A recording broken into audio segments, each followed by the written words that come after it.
Welcome to the Workology Podcast, a podcast for the disruptive workplace leader. Join host Jessica Miller-Merrell, founder of Workology.com, as she sits down and gets to the bottom of trends, tools, and case studies for the business leader, HR, and recruiting professional who is tired of the status quo. Now here's Jessica with this episode of Workology. Welcome to the Workology Podcast, sponsored by Ace the HR Exam and Upskill HR. These are two courses that I offer for HR certification prep and recertification for HR leaders. You can learn more about these courses over at Workology.com. So today we are diving into a topic that frankly is long overdue for real dialogue in the workplace, and that is menopause support for employees. Nearly half of the workforce will experience menopause in their careers, yet most organizations still treat this like a private issue instead of a workplace reality. The result is lost productivity, preventable burnout, and far too many employees feeling unseen. In this episode, we're going to talk about what HR can do to change that. From policy to benefits to culture and manager training, we're going to dig into strategies that help employers support their employees through every stage of their lives, including this one. So let's get started. Before I introduce our guest for today, I do want to hear from you. Please comment podcast on our pinned post over on Instagram. It's at Workology Blog, where you can ask questions, leave comments, and make suggestions for future guests. I do want to hear from you. Today's guest is Erin Daruszka, and she's a certified menopause coach specialist and a credentialed coach with the International Coach Federation. She brings a deeply holistic and integrative approach to midlife support, blending tools such as Enneagram, DISC, assessment, Reiki, intuitive and energy healing practices, as well as somatics and traditional coaching frameworks. Through her coaching practice, she helps women navigate perimenopause and menopause with clarity, confidence, and purpose, reframing this life stage as an opportunity for growth, transformation, and empowerment. Erin's work centers on compassionate, insightful guidance, creating a safe space for women to embrace this season of life, not as a challenge to survive, but as a pivotal period for renewal and self-discovery. In doing so, she supports clients in reclaiming their inner strength, aligning with their values, and stepping into midlife with intention and resilience. Erin, welcome to the Workology Podcast. Hi, thank you so much for having me. I'm so excited to talk about this topic as a midlife woman who also works in human resources, but it's also one that I think is, I'm seeing it more, and not just because I'm in the algorithm, like kind of when you see the ads on Facebook. But it's definitely something that I want to bring to the surface. Regardless of your sex or your age, you likely have employees in your office that are perimenopause or menopausal. Yeah, and people in their life, right? Yeah, life. Whether it's in the workplace or not.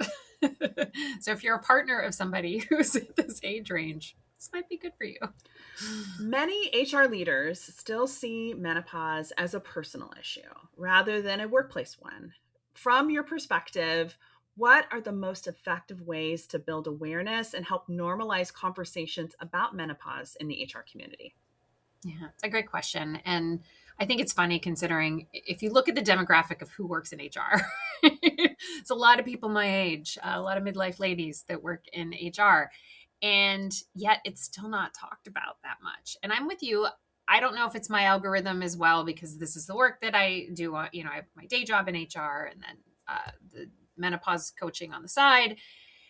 So I see a lot of this anyway. So it's like some of it's, but I realize that the algorithm, it is an algorithm, right? Because I talk to other people who are around like in that age group, and they don't see this stuff, or they're like, where do I find information about this? And I'm like, really? Because it's so much in with what I see. But honestly, I think it starts with just people talking about it, not being afraid to talk about it. A lot of organizations, if they have employee resource groups, they will have a women's employee resource group. That's a great place to start. Have those conversations within that, or maybe you have a subset that is focusing just on menopause or midlife, we've talked about, because you've done some talks around sort of sandwich generation. So I've seen that in a workplace where people are talking about those topics. But the menopause stuff, I think it's almost as if people want to avoid it. And I think it's similar to, like, we don't want to talk about menstruation. We don't want to talk about things that are happening with our bodies. And so I really think that HR managers, people managers in general, need to be aware that, like, if someone is lucky enough to get to this age, they're going to go through menopause. And we need to make sure that they understand, like, well, what does that mean? How can we be helping women in the workplace? Because it's not just, we cover pregnancy, we cover other things, and not everyone has kids. And so but everyone, if you get to this age, will go through this stage. So I think there's a lot more work, I think, that needs to be done in the world around menopause education, but maybe just starting from the place of having conversations, not making it taboo, not making it awkward, and knowing and educating managers on. And again, I'm just as guilty of this when I was younger, of maybe seeing a dip in someone's performance and only looking at the behavior and not seeing, is there something else going on? Because quite frankly, the person probably doesn't even know that something else is going on. We're so uneducated about this that if we don't know and we're the ones going through it, how can we expect our employer to know? And that's exactly why we're talking about it today. I think about it like employee benefits program and resource groups. You mentioned ERGs for women. I think about like benefits like student loan forgiveness or different programs. And until recently, I haven't seen a lot of conversations around support for female employees who are perimenopausal, menopausal. But I think that starts, if it isn't starting now, it starts today. Right. Yay. Yay. Let us lead the way, right? So let's talk about some misconceptions that organizations have that you were seeing about menopause or perimenopause, and maybe how HR teams can help correct them. Yeah. I mean, I think it's hard. It's just not on people's radars. It's just not being talked about. I work with a lot of startups, and a lot of them are run by younger folks, people who could be my children, and not even in a scandalous way. And it's just not on their radar, and I know it wasn't on my radar at that age. And so I think it is being talked about more in society in general, that I'm hoping, particularly for those that are younger than me and coming up, that it will just be a normal thing that we talk about in the future. But right now, I'm just not seeing people even bring it up, let alone have anything in place for it. Which, let it change now. Yes, it needs to be changing. Our workforce is getting older. There is more women in the workplace than ever before. So a majority population of your workers are going to be experiencing this. And to your point, or they have a partner, someone in their family that is also going to be experiencing this. That is a guarantee. If we're lucky. That's what I say. Like, if you're lucky enough to get to this age. Some HR leaders wonder how menopause might fit into some existing workplace frameworks. We talked about ERGs. I think that's a good start. How can menopause, or maybe symptoms related to menopause, qualify for ADA accommodations? I mean, that's great. I wish it just was covered. I mean, but much like pregnancy is not covered under ADA, but maybe pieces of it might be. I think we're seeing that with menopause as well. So again, could some of them fit in? Like, particularly, I see people whose anxiety ramps up over, during perimenopause, menopause. So that certainly can be covered under ADA. But what I would love, honestly, what I'd love to see is some sort of legislation put in place similar to the Pregnant Workers Fairness Act, which quite frankly took too long to put into place. If you think that I think went into effect in 2023. So I think we have ways to go for there to be a menopause related legislation. But in that case, being able to, like, if there was something in place that would say, like, hey, you could take a leave, or here's I love Jan, the Job Accommodation Network. It'd be great if we could add, even if it's not related to, like, not technically covered under ADA, but how can we help our employees navigate the different changes? I think probably the biggest hurdle to it, to there being some sort of accommodation, is that every woman's experience is different. We hear about hot flashes, or we hear, that's sort of the stereotype, right? Or like mood swings. Those are the things that people, brain fog, those are the things that people mostly think of, but there are other symptoms that aren't related to that. There's some people never get hot flashes, but that's what we think of. And so it's just like, how do we educate people on the myriad of symptoms that are out there? And then how can we educate the workforce on how to be more flexible and accommodating to employees? So from my perspective, it's about having conversations one-on-one with people, like, what's going on? Is it this? Okay. And again, not having the managers do it, because it's very similar to like any sort of medical leave. I'm like, please don't talk, please, don't have these conversations. Like, your job is to tell me and I'll take care of it, and have those conversations with the employee. And really help them sort of have a dialogue. So, again, not a one size fits all policy. How do we help them? Like, again, if you're in a work environment where maybe you have some control over the temperature in your office, or you can bring a fan or a heater or something, or you are allowed to work at home, or have some flexibility because maybe you're having a problem sleeping. And so maybe then that means you can come in a little bit later because you can have a shift in your schedule. Or if you're working someplace that has uniforms, can you have a uniform that is a better material that might be a little more accommodating to, to fluctuations in body temperature? So it's really just all of these, or do you need to take more breaks? All of these things that could easily help somebody, but you don't know to ask. You don't know to offer it, and nobody's having the conversations. Instead, it's like, oh, Jessica's having a performance issue, and so we need to put Jessica on a PIP, or we need to, manage Jessica better. Or Jessica, I'm just using your name as an example. That's all right. You're doing. Right. I am a troublemaker.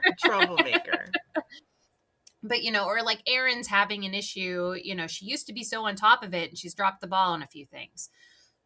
True story. Where it's like, I feel a difference of like, oh, I used to feel like, I had a friend say that to me. She's like, you used to be the person that's like, would respond as soon as something came in. And she's like, and I noticed you don't do that as much anymore. And this wasn't even a work situation. And I was like, yeah, I just don't, I'm not as on top of it as I used to be. And so then again, how do you have these conversations? I fixed myself in the sense of like, I have tools that I put in place to help me remember to do stuff. But again, if I didn't know this was a potential thing, then I wouldn't even know. I might just think, oh, what's wrong with me? Something's wrong with me. So menopause, it can be covered under the Americans with Disabilities Act, but it's not a guarantee.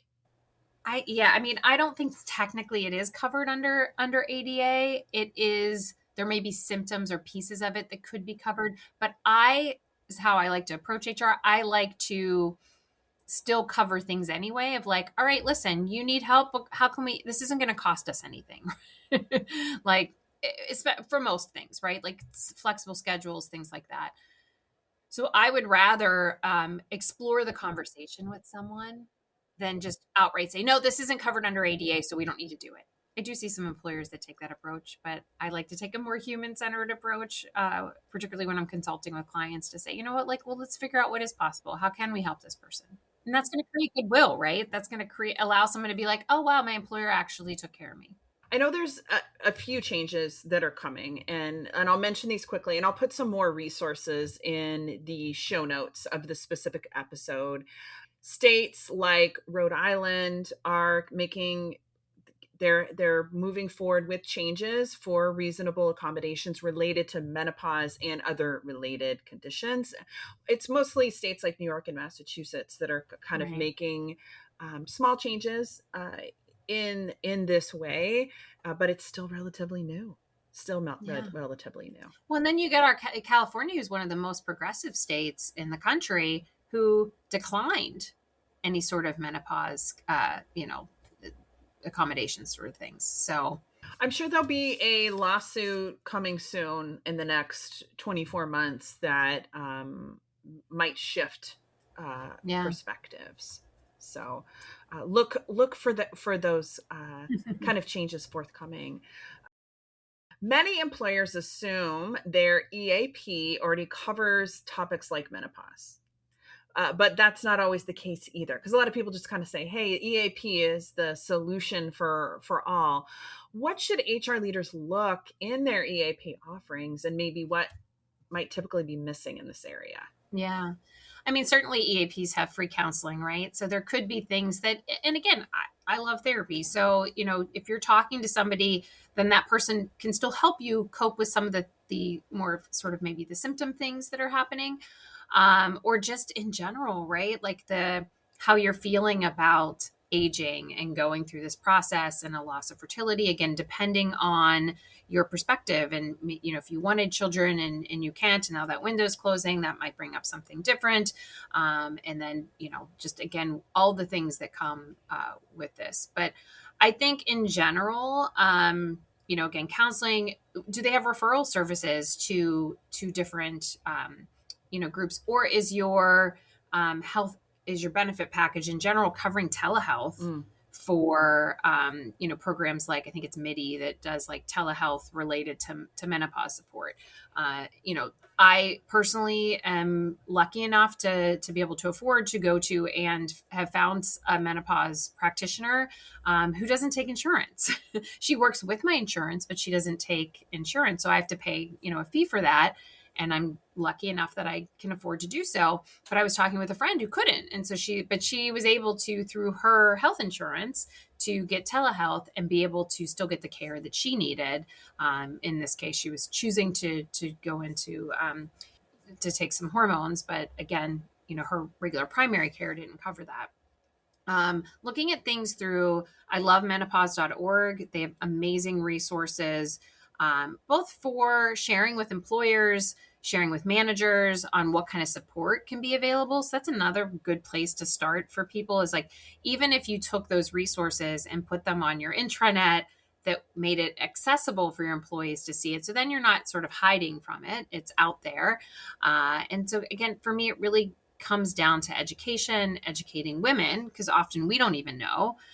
So we can't expect our employers or our managers to know if we don't even know. So making sure that we're educating, women first, of like what to expect, where they can go, how they can get help, and then, working with the rest of them from there.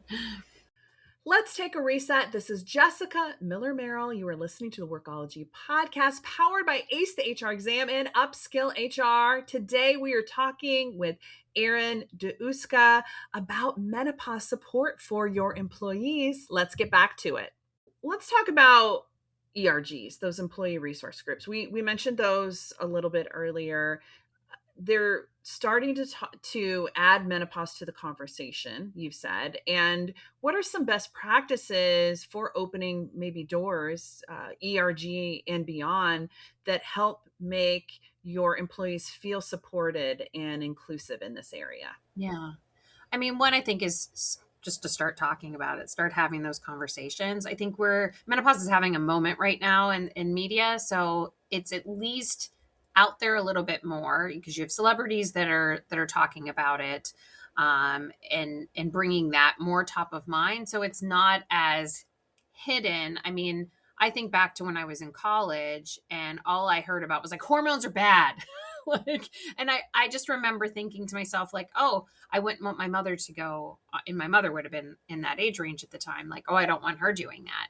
And the tide has shifted. A lot of things, a lot more research has been done to find that the survey that they were all, the study that they were all quoting was actually flawed. And so, again, just making sure, even if it's one-on-one conversations you're having with people, not being afraid to bring up the topic.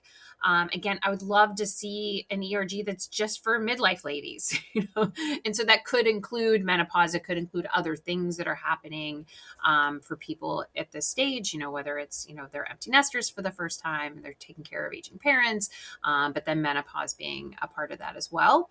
Again, just having not being afraid to have the conversations, not being afraid to bring it up. I feel like there's still a lot of shame, or, people, I think, carry a lot of shame around menopause, but there's also, this is wrapped up in a bigger, broader cultural issue, which is related to ageism and sexism.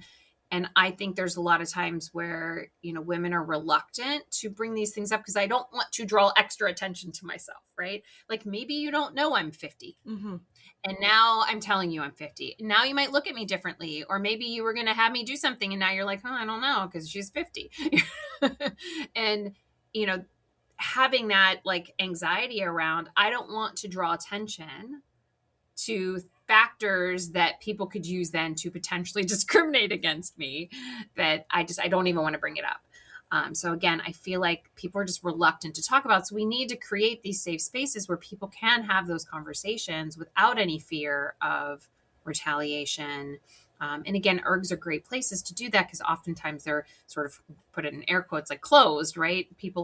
It's not an open forum that just everybody can come to. So hopefully you are creating those containers for people to feel like they can have those conversations safely. And even if they're not wanting to share personally, maybe they're hearing other people share and realizing just even in that, even if you have a couple people who are willing to share their stories, that they'll be, oh, I didn't realize, like, oh, I'm going through that too. And then that allows other people. I love the idea of just normalizing things so that people know, like, oh, I'm going through this too. I didn't realize.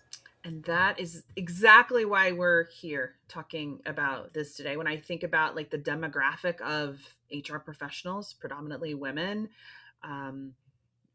many of us are over 40. And so these are all things that we are personally dealing with, or our friends are personally dealing with. And I can say, especially since I'm my own boss, like I can talk about these things without fear of discrimination, but I could definitely see a situation where you're maybe in a place that is safe, that you think is among friends, and you're talking about like forgetfulness, hot flashes, some other symptoms.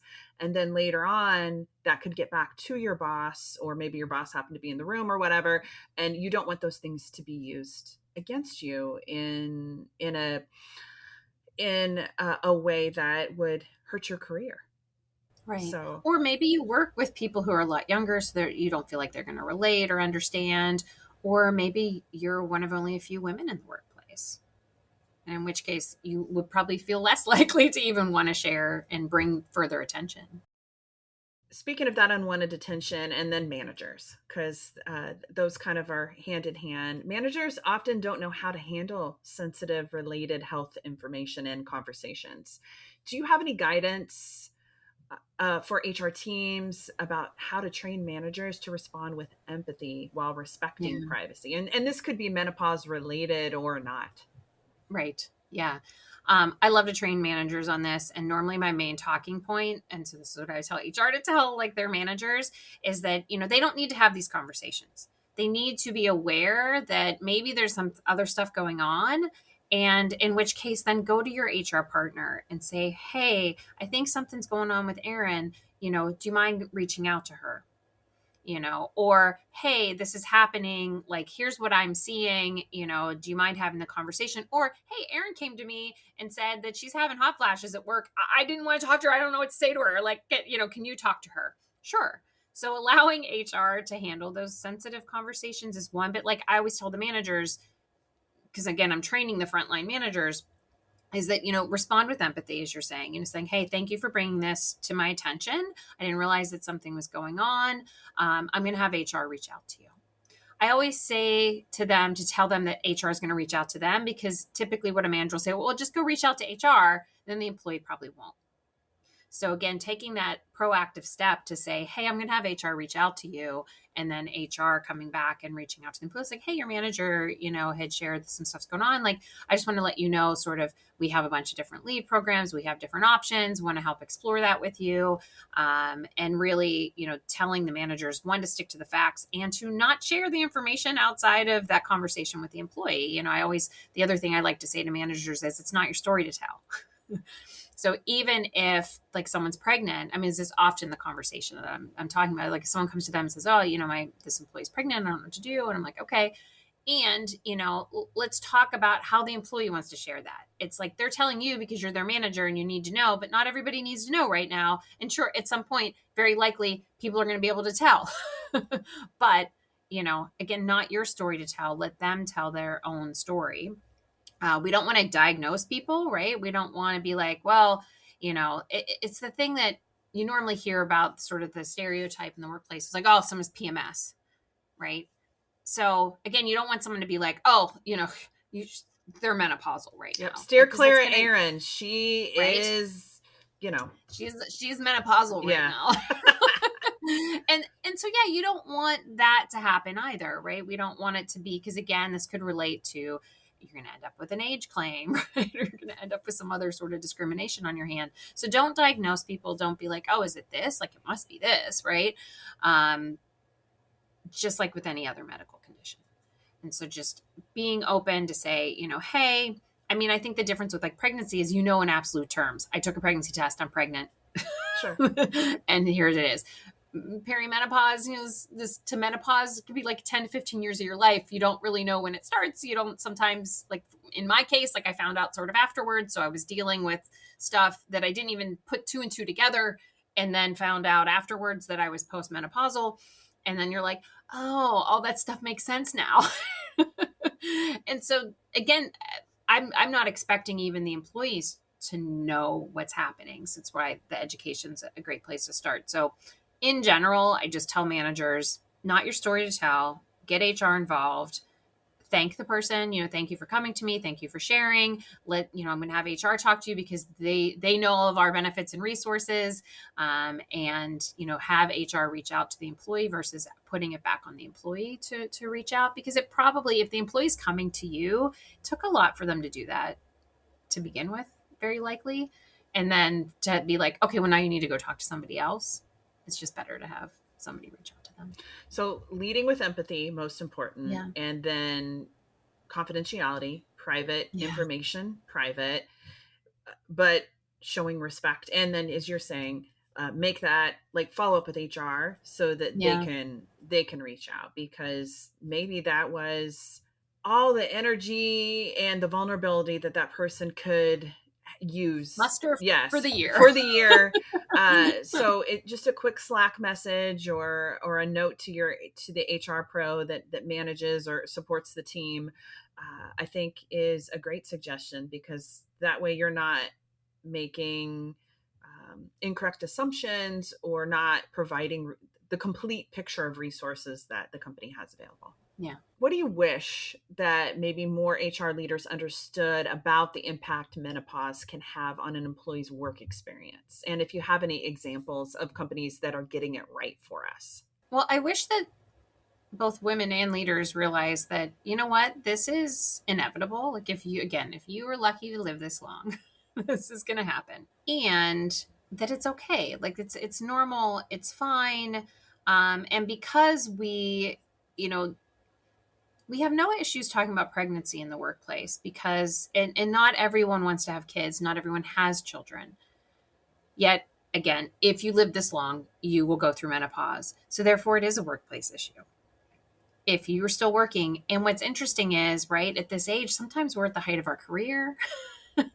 Sometimes we're in a really great spot that we might be able to influence a little bit more than we could have when we were just starting in our careers. And just really making it not a taboo topic to talk about.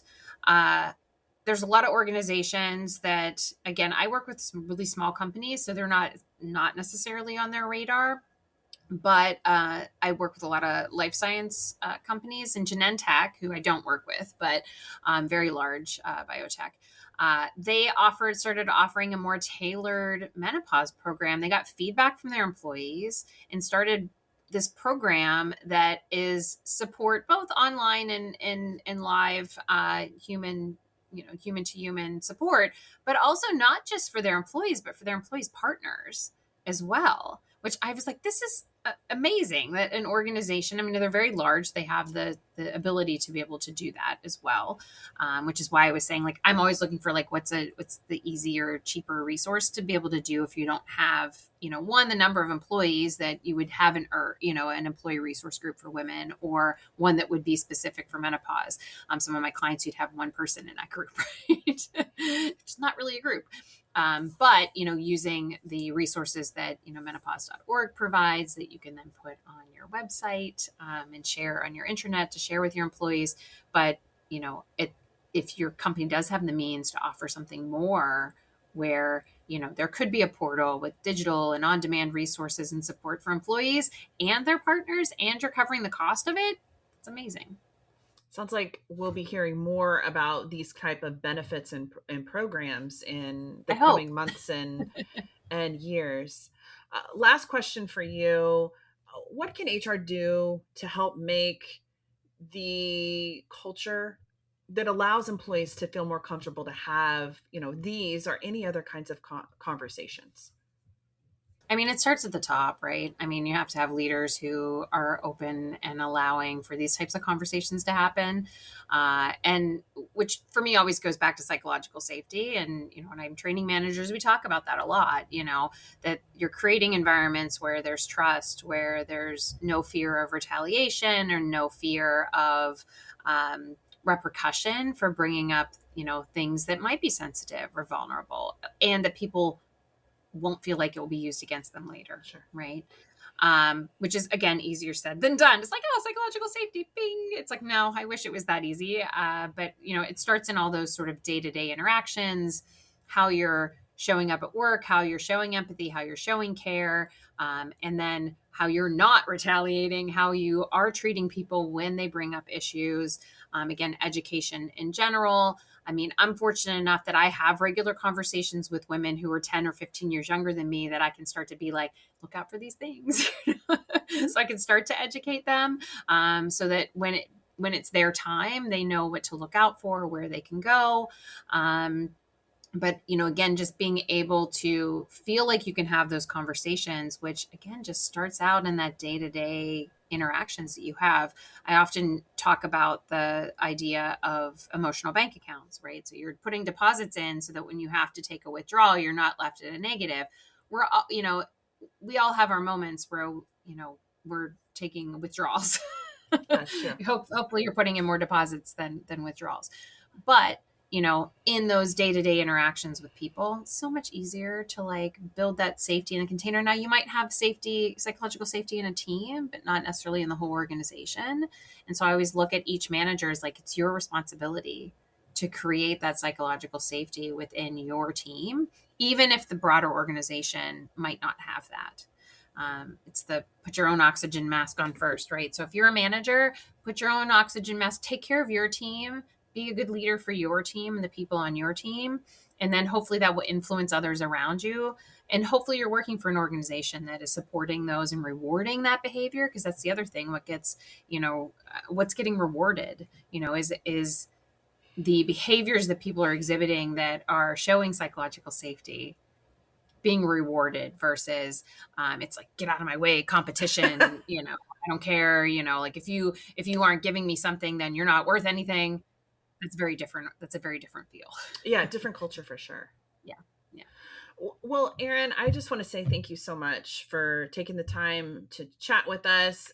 Talk to us about your community, because you work in HR, but you do something really interesting as well in your coaching work for menopause and perimenopause. Yeah. So I have a website. It's called pauseandalign.com. And I work with midlife ladies, trying to do a lot of community work.